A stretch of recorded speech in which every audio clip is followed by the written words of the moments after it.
Here, we have designed an insulated jacket that can provide both heating and cooling. Depending on production needs, the jacket can use different temperature media to either maintain heat or provide cooling. This is our wall-mounted design. The behind section is in the maintenance area, while the front section is in the operation area. The advantage is that all major power components can be maintained from the back without affecting strict requirements of the cleanroom facility. We also added a protective door that can be opened when maintenance is needed. We can come up manually. Operators can access this area and work safely here. This is used for material back blowing at the discharge port. It has two functions. First is cleaning. Second, maximizing the material recovery rate.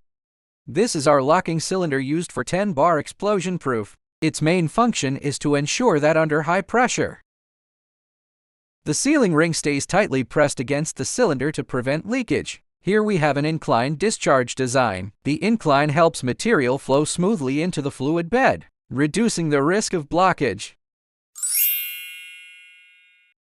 This is our wet milling system. You can see this port here. Our cleaning process supports fully automated CIP. This port contains a retractable cleaning spray ball that doesn't interfere with normal discharge. After operation, during cleaning, the water drains out from inside the bowl. For the milk cleaning as well, water passes through this reducer pipe and drains out from this point.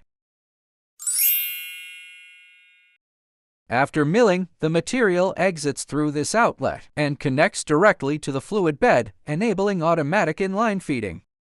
So our wet granulation system achieves a complete closed loop, from core processing to external integration. If you're interested in any of these details, feel free to contact us for more information.